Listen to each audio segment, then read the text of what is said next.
ተመልካቾቼ እንዴት ናችሁ? ሰላም ናችሁ ወይ? ሰላማችሁ ብዝት ይበል። እንግዲህ ዛሬም በሌላ ቪዲዮ ተመልሼ መጥቻለሁ። እንግዲህ በኢንጂን ላይ ከምናገኛቸው የተለያዩ የፓምፕ አይነቶች ውስጥ በኢንጂን ኩሊንግ ሲስተም ላይ የምናገኘውን ወተር ፓምፕን እንደዚሁም ደግሞ ምን አካላቶች እንዳሉትና በምን አይነት መልኩ እንዴት እንደሚሰራ ለማየት ሞክረን ነበረ። በዚህ በዛሬ ቪዲዮ ላይ ደግሞ እንደዚሁ የምንመለከተው በኢንጂን ላይ የምናገኘውና እጅግ በጣም አስፈላጊ ከሆኑ የፓምፕ አይነቶች ውስጥ አንዱ የኦይል ፓምፕ የምንለው ደግሞ በዚህኛው ቪዲዮ እናያለን ማለት ነው። እንግዲህ እንደምታውቁት ኦይል ፓምፕ በኢንጂን ውስጥ የሚሽከረከሩና የሚንቀሳቀሱ ማንኛውም ኮምፖኔንቶች ሉብሪካንት ወይም ደግሞ ዘይት እንዲያገኙ ከታችኛው የኢንጂናችን ክፍል ወይም ደግሞ ኦይል ሳምፕ ከምንለው ውስጥ ዘይትን ፓምፕ በማድረግ ወይም ደግሞ ዘይትን በመሳብና ወደ እያንዳንዱ የሚንቀሳቀሱና የሚሽከረከሩ ፓርት ላይ እንዲዳረስና ዊር እንዳይፈጠር ወይም ደግሞ የኢንጂኑ ኮምፖኔንቶች እንዳይበሉ ለመከላከል ዘይትን በከፍተኛ ፕሬሸር ፓምፕ በማድረግ ለእያንዳንዱ የኢንጂናችን የሚሽከረከሩና የሚንቀሳቀሱ ክፍሎች ላይ ለማዳረስ የሚያገለግል ፓምፕ ነው። ይሄ የኦይል ፓምፕ የምንለው ማለት ነው።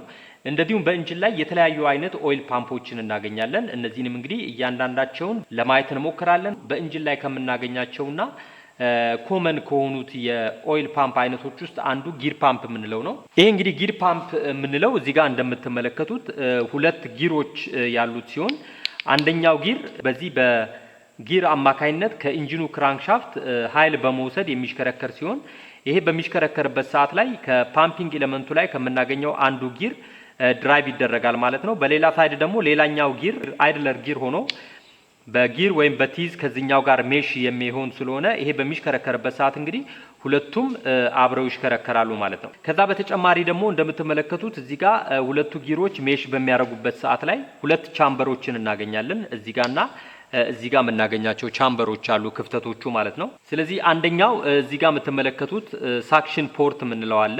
ይሄ እንግዲህ የኢንሌት ሳይድ ጋር የሚገናኝ ፖርት ሲሆን በሌላኛው ሳይድ ደግሞ እዚህ ጋር እንደገና በአውትሌት ሳይድ ላይ የሚገናኝ ፖርት አለ ማለት ነው። ይሄ ማለት እንግዲህ እያንዳንዳቸው እነዚህ ፖርቶች ከእያንዳንዱ ቻምበር ጋር ይገናኛሉ ማለት ነው። በዚህ በኩል ያለውም እንደዚሁ በምትመለከቱት ጊዜ ከዚህኛው ቻምበር ጋር ይገናኛል ማለት ነው። ስለዚህ ይሄ ፓምፕ እንግዲህ ከዚህ ጋር ነው የተፈታው። ስለዚህ ከክራንክሻፍት ኃይል በመውሰድ ፓወር በመውሰድ ይሽከረከራል ማለት ነው። ይሄ በሚሽከረከርበት ሰዓት እንግዲህ እነዚህ ሁለት ጊሮችም እዚህ የፓምፕ ሃውሲንግ ውስጥ ይሽከረከራሉ ማለት ነው። ስለዚህ እዚህ ጋር በምንመለከትበት ሰዓት በዚህ በብሎካችን በታችኛው ሳይድ ላይ እዚህ ጋር እንደምትመለከቱት አንድ ፖርት ወይም ቀዳዳ ፓሴጅ አለ እዚህ ጋር እንደምትመለከቱት። በሌላኛው ሳይድ ደግሞ በዚህ ሳይድም እንደዚሁ ሌላ አውትሌት ፖርት ደግሞ እዚህ ጋር አለ ማለት ነው እንደምታዩት። ይሄ በሚገጠምበት ሰዓት ይሄኛው ቀዳዳ ከዚህ ከታችኛው ፓሴጅ ጋር የኮንሳይድ የሚያደርግ በመሆኑ ይሄ ጊር በሚሽከረከርበት ሰዓት ላይ እንግዲህ እዚህ ጋር ሳክሽን ወይም ደግሞ ቫኪዩም ይፈጠራል። ይሄ ሳክሽን በሚፈጠርበት ሰዓት ላይ ዘይቱን እንግዲህ ከኦይል ሳምፕ በዚህኛው ወይም ደግሞ በዚህ ቀዳዳ አማካይነት ወደዚህ ወደ ፓምፕ ውስጥ ኦይል ይመጣል ማለት ነው። እንግዲህ ይሄ በሚሽከረከርበት ሰዓት ላይ እዚህ ጋር በምትመለከቷቸው በእያንዳንዱ የጊር ቲዝ መካከል ኦይሉ ከዚህ ጋር ፒክ እየተደረገ ወደ አውትሌት ፖርቱ ወይም ደግሞ ወደ አውትሌት ቻምበሩ ትራንስፈር ይደረጋል ማለት ነው። ይሄን እንግዲህ ምናልባት ለማየት እንዲመቻችሁ በዚህ ለማሳየት በሞክር እንቅስቃሴውን እዚህ ጋር እንደምትመለከቱት ይሄ ጊር እንግዲህ በሚሽከረከርበት ሰዓት ላይ አሁን ያስገባዋቸው እነዚህ ሁለት ፓርቶች ከሳክሽን ሳይዱ ወደ አውትሌት ፓርቱ ወይም ደግሞ ወደ ዲስቻርጅ ሳይዱ እየሄዱ ነው። እንግዲህ ከኋላም በእያንዳንዱ ጊር ቲዝ መካከል ኦይል ፒክ እየተደረገ ኮንቲኒየስሊ ወደ አውትሌት ቻምበሩ ላይ ይሄዳል ማለት ነው። እዚህ ከደረሰ በኋላ እንግዲህ ከኋላም ሌላ ዘይት ኮንቲኒየስሊ ኦይል ስለሚመጣ እዚህ ጋር ከፍተኛ ፕሬሸር ይፈጠራል። ይሄ ፕሬሸር እንግዲህ እዚህ ጋር እንደምትመለከቱት ይሄኛው ፓርት ድፍን ፓርት ስለሆነ ኦይሉ ብቸኛ የመውጫ አማራጭ የሚኖረው ይሄኛው አውትሌት ፖርቱ ይሆናል ማለት ነው። ስለዚህ ይሄ አውትሌት ፖርት ማለት ደግሞ እዚህ ጋር በምንገጥምበት ሰዓት ላይ እዚህ ጋር የምትመለከቱት የአውትሌት ሳይድ ላይ ካለው ቀዳዳ ወይም ፖርት ጋር የሚገናኝ በመሆኑ በፕሬሸር በዚህኛው መስመር ይሄዳል ማለት ነው። እዚህ ጋር ከመጣ በኋላ እዚህ ጋር የኦይል ፊልተር ወይም ደግሞ ሰከንደሪ ፊልተር የምንለው እዚህ ጋር ተገጥሞ እናገኛለን። ስለዚህ ከዚህ ከኦይል ሳምፑ እየተሳበ ወደ አውትሌት ሳይድ ላይ የሚሄደው ኦይል በአጠቃላይ በዚህ በሰከንደሪ ፊልተር ወይም ደግሞ ኦይል ፊልተር በምንለው እየተጣራ ወደ ክራንክሻፍትና እንደዚሁም ደግሞ ሌሎች ካምሻፍት የመሳሰሉ ሌሎች የሚሽከረከሩ ፓርቶች ላይ በእነዚህ ቀዳዳዎች አማካይነት ኦይል ወደ እያንዳንዱ የሚንቀሳቀሱ ፓርቶች ላይ ይሄዳል ማለት ነው።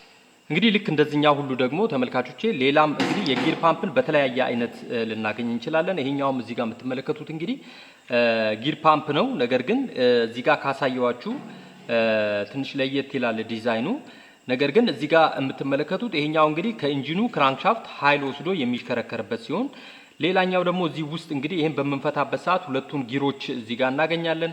ከዛ ውጪ ደግሞ ይሄኛው እዚህ ጋር የምትመለከቱት የሪሊፍ ቫልቭ ወይም ደግሞ የፕሬሸር ሬጉሌተር ቫልቭ የምንለው ማለት ነው። ይሄ እንግዲህ ብዙ ጊዜ ኦይል ፓምፕ በሚኖርበት ሰዓት ላይ ከኦይል ፓምፑ ላይ ወይም ደግሞ ኦይል ፊልተሩ ላይ ብዙ ጊዜ ይህንን ሬጉሌተር ቫልቭ ወይም ደግሞ የፕሬሸር ሪሊፍ ቫልቭ እናገኛለን ማለት ነው።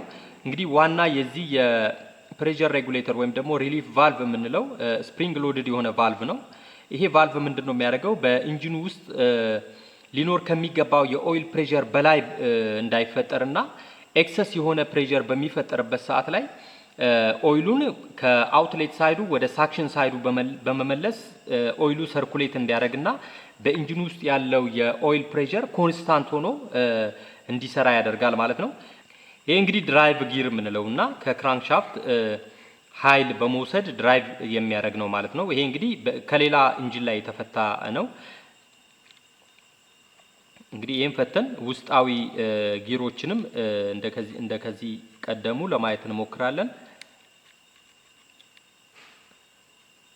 እንግዲህ እኔ ቀደም ብዬ ስለፈታሁት ይሄንን አላልቸዋለሁ። ብሎኖቹ ላልተው ስላሉ በእጄ ነው በቀላሉ የሚፈታው።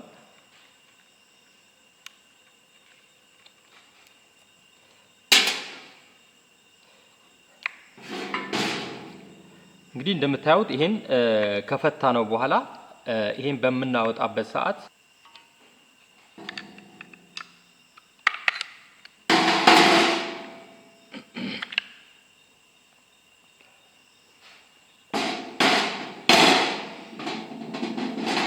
እነዚህ ሁለት ጊሮች ናቸው። ይሄ እንግዲህ የሳክሽን ሳይዱ ነው። ይሄ እዚህ ጋር የምትመለከቱት ይሄ ሳክሽን ሳይድ ነው። ይሄኛው ደግሞ ዲስቻርጅ ሳይድ ነው ማለት ነው። ዲስቻርጅ ሳይዳችን ብዙ ጊዜ የሪሊፍ ቫልቭ ወይም ደግሞ ይሄ ሬጉሌተር ቫልቭ የምናገኘው በአውትሌት ሳይድ ላይ ነው ማለት ነው። ይሄኛው የሳክሽን ሳይድ ወይም ደግሞ ሳክሽን ቻምበሩ ነው። ይሄ ደግሞ ዲስቻርጅ ቻምበሩ ነው ማለት ነው። ስለዚህ እንደምትመለከቱት እንግዲህ ይሄ ጊር በሚሽከረከርበት ሰዓት ላይ ኦይል በዚህ ጋር ከሳክሽን ሳይዱ በዚህ በመምጣትና በእነዚህ ጊሮች መካከል በእያንዳንዱ ጊር መካከል በመሄድ እዚህ ዲስቻርጅ ቻምበሩ ላይ ይመጣል። እዚህ ጋር ከመጣ በኋላ እንግዲህ ቀጥታ ወደ ኦይል ፊልተር በመግባት ከዛ በኋላ ወደ ኦይል ጋለሪ ይሄዳል። ከሜን ኦይል ጋለሪው ደግሞ ወደ ተለያዩ የሚንቀሳቀሱና የሚሽከረከሩ ፓርቶችን ሉብሪኬት ያደርጋል። ከዛ በኋላ እንግዲህ ኤክሰስ የሆነ ፕሬሸር እዚህ ጋር ዴቨሎፕ በሚያደርግበት ሰዓት ላይ እንግዲህ እዚህ ጋር እንደምትመለከቱት እዚህ ጋር ሆል አለ። በዚህ ሆል አማካይነት ይሄንን ስፕሪንግ ሎድድ ቫልቭ ወደ ላይ በመክፋት ወደ ኢንሌት ሳይዱ ኦይሉ ይመለሳል ማለት ነው። ይሄን እንግዲህ ሲምፕሊ በምንፈታበትና በምናይበት ሰዓት ስፕሪንግ ሎድድ የሆነ ቫልቭ ነው ይሄኛው እንደምትመለከቱት። ይሄ እንግዲህ ስፕሪንግ አለው እዚህ ጋር። ከዛ ውጪ እዚህ ውስጥ በምናይበት ሰዓት እንግዲህ ቦል ይኖራል ማለት ነው እዚህ ውስጥ።